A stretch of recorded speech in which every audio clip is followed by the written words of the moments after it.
just starts yelling at me, and he's just like, oh, why you keep looking at me? You got a problem with me? If you keep looking at me, you keep looking at me. If you got a problem, to say that. It was at this moment that he knew. He fucked up. Oh, you want me to fuck you up for real? You give me a vibe and a feeling like one I won't ever see again. This music, like I said, she won't heal it. Like one I won't ever see again. We blow the smoke. Hello, my queens and kings. It's your girl, Nikki, back again, time and time again with another video. Okay, y'all, so I have another prison story time. Now, if you are not familiar with my prison segment where I give you all the tea and all the information on how to be a CO and my situations that I've encountered as being a CO, then go ahead and check that out. I will attach it above. Make sure that you also subscribe to my channel and push the post notification bell so you can receive a notification of my post when I post. If this segment is something that interests you, make sure that you check in with it once a week because I will be updating it once a week. Also, don't forget to follow me on Instagram because I am cute on Instagram or whatever. Check me out, and I will post that above so you can just go ahead and click that link and follow me. So now, y'all, let's get into it because you know what I don't like to do, and that's what? Waste time. This story time is about one of the most disrespectful inmates that I personally dealt with. Let me get you out of background because you know you got to understand how I felt. You know you got to be with me and understand why I felt the way I felt in a moment. So let me start off by saying this. My approach typically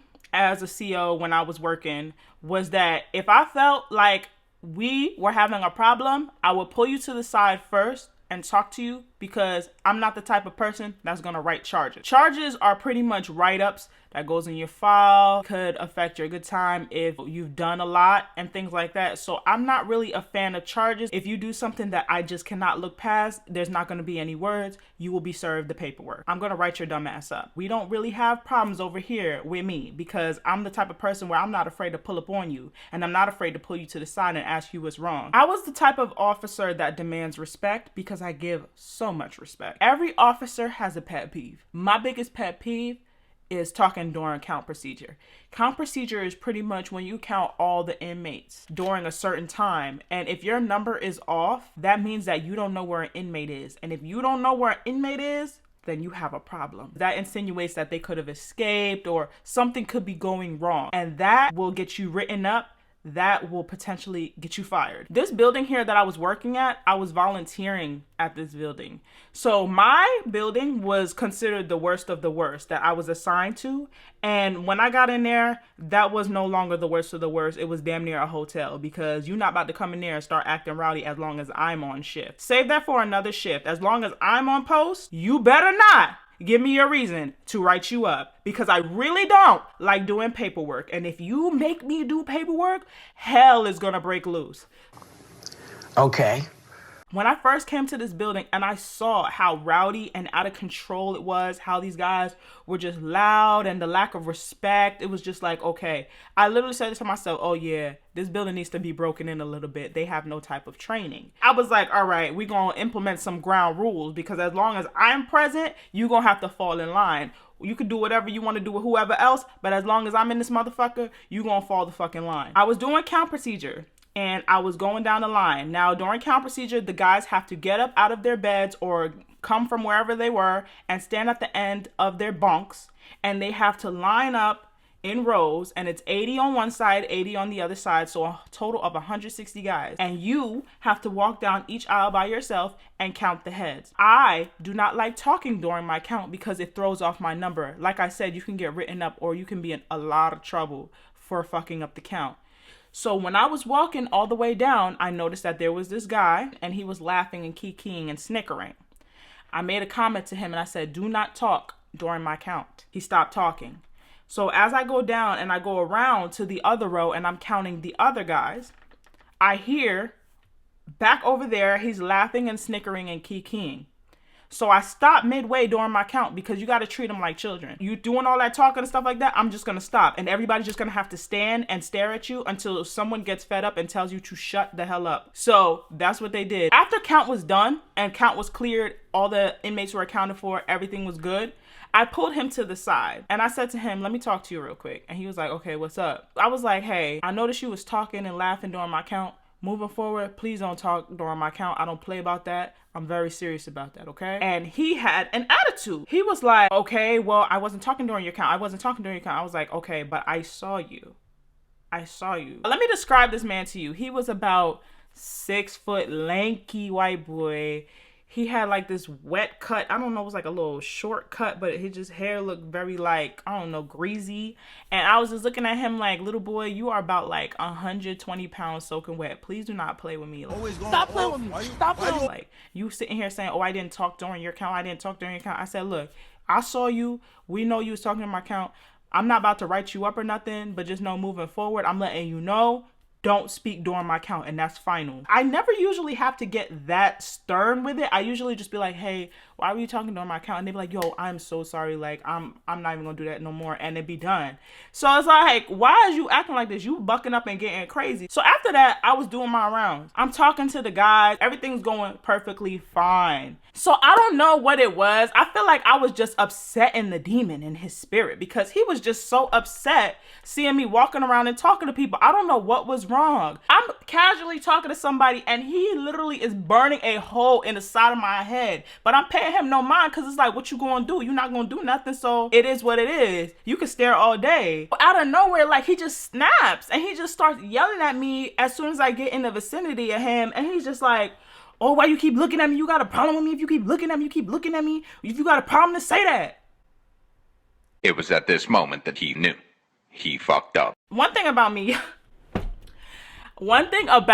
y'all, I don't know what it is. I used to fight a lot.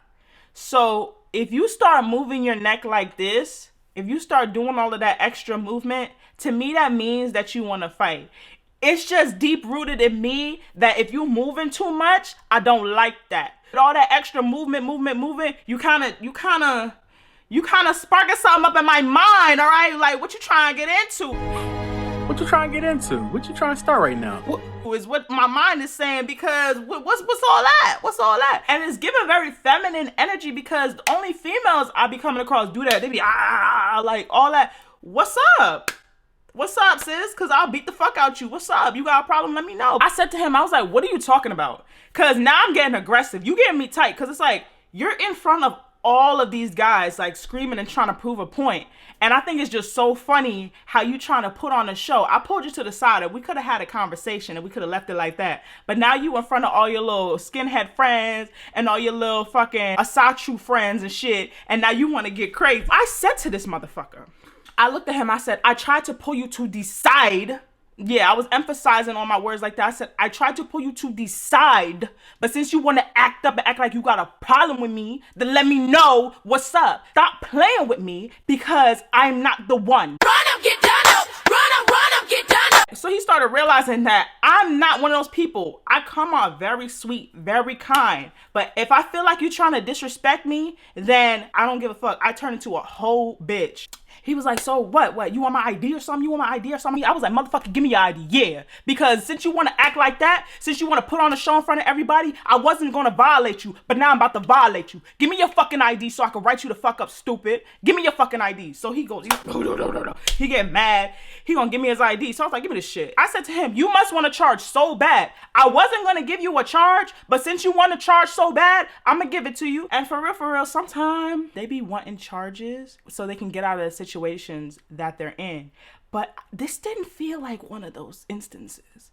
This felt like something different. Like he was trying me to see if I was pussy or not. He was trying to test to see how about it I really am. And I go up to the booth and I'm like, I'm about to write this motherfucker up. My partner's like, what happened? So I finally started writing up the charge or whatever. Cause you could see through the booth glass. He sees that I'm sitting on the computer and I'm typing something up. He probably was like, damn, she really writing my charge. He comes up to the booth slot and that's where the computer is and that's where all the cameras are at and stuff. And he was like, are you done with my ID? Cause are you done with my ID? I said, no, you better wait. You want your charge, right? Don't worry, it's coming hot and ready to serve. You want your charge? You better wait. He was like, nah, give me my fucking ID back. I said, who the fuck are you talking to? I was like, matter of fact, and in the booth area, there's like a slot where you could put papers through and hand things to them through, and then there's something that closes the slot. As he had his face like he was talking to me through the slot, and he was like, give me my fucking ID back. Give my shit back. I said, bitch, boom, slam the slot, closed. All he heard was ping. Oh, okay. Yeah.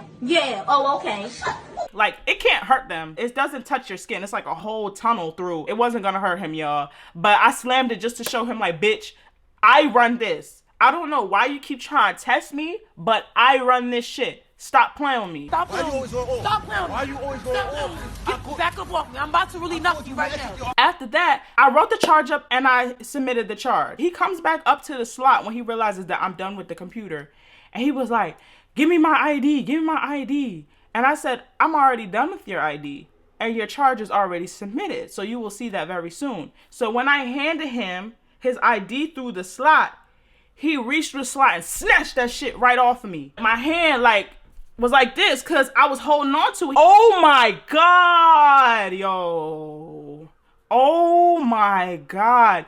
I've never wanted to straight crack somebody before. I wanted to crack his whole shit. I wanted to lean his whole neck because nobody snatches shit from me. I throw hands. Like, I don't know. I would drag the shit. I don't know. Like, that shit got me so heated, son. It got me so heated. Like, I wanted to fight him, bro. And then he looked in the glass and he started laughing at me. Like, I didn't show any expression yet, but he knew what he did. He snatched that shit, looked in the glass, and started smiling and laughing and walked off. That's what really triggered me. That's what really had me like, oh, you want me to fuck you up for real. Like, I don't know what it is. You keep trying to test me. I want to bust all the teeth out of his mouth because I don't play like that. Nigga, I'll beat the shit out you. Stop playing with me. Stop playing with me. I've never been that. I am not the one. That shit got me so tight. I was mad as shit. My partner saw, like, he could feel it, the fumes. I tried not to show my face because I didn't want him to get the satisfaction of knowing that he got me to this point where if I step out on this floor and he walk up to me, I'ma punch him dead in his shit. Like, I was ready to lose my job the way he was pissing me off. I don't know why it made me so mad, y'all, but it was just the disrespect, the back-to-back disrespect. Working at the prison made me less tolerant to disrespect from men. Working at the prison made me realize that men will respect you as long as you demand that shit. People in general will respect you no matter what walk of life as long as you demand that shit. And I was so serious and so heavy on respect that the moment you made me feel like you disrespecting me, we gonna have a motherfucking problem in this bitch. Trust and believe me. So then he came back up 5 minutes later. I had not stepped out on the floor. I was just chilling. My partner realized what's going on. He was like, look, we need to mediate this. We need to calm this situation down. I said, ain't no mediating. Ain't no calming the shit down, bro. He gonna get his charge and that's that. Like, he was like, okay, but we need to talk it out. I said, talk what out? I already tried to talk to this motherfucker. Ain't nothing more to talk about. That's it. It's done. And he was just like, okay. I'm like, yeah, shut up. Because you acting like a bitch. Just relax. Let me cool off. And then I'll go back on the floor. Like, give me a second, because you annoying the shit out of me. The guy walks up and was like, did I upset you? He keep trying to poke at me. And I turned around with the calmest face. And I was like, upset me for what? And he was like, I just wanted to know if you got a problem with me, if you ain't like the way I took my ID off you. So I was like, okay. That's not going to change the fact that you have a charge, honey. You have a charge. He was just like, okay. And I said, I was like, why are you talking to me? And then I just closed the slot. Like, he was mad. He was realizing he wasn't getting the rise out of me. I don't know if he was trying to put on a show for other people, but he wasn't getting that rise out of me. I know how this works. They're like kids. My partner decides that he wants to do rounds on the floor and give me some time to cool off and go on the computer and listen to some music and chill and, kind of just wind down. Because I was on 10,000, but I wasn't showing it. I had the straightest face while I was going the fuck off. Like, because if you let them see any emotion in your face, they've won. He starts doing rounds and the guy pulls him to the side and was like, I want to talk to her. I can't afford a charge. I can't afford a charge right now. And my stupid ass partner, instead of being on my side, he want to sit there and be like, maybe you should talk to him. He really wants to talk to you. He really wants to talk it out. I said, there's nothing to talk about. You seen this man snatch shit off of me, disrespect me, talk crazy to me, laugh in my face, and you still talking about I need to side with him. No, you need to tell him, look, the paperwork is done. That's it. Like, that's when I needed him to put his foot down, but he wasn't. And it made me very mad. I literally kept telling him, your charge is done. Your charge is set in stone. I'm not withdrawing it. It is what it is. I'm standing firm on that, and that's it. He realized that he wasn't getting anywhere with me. My partner, I wasn't feeling him neither.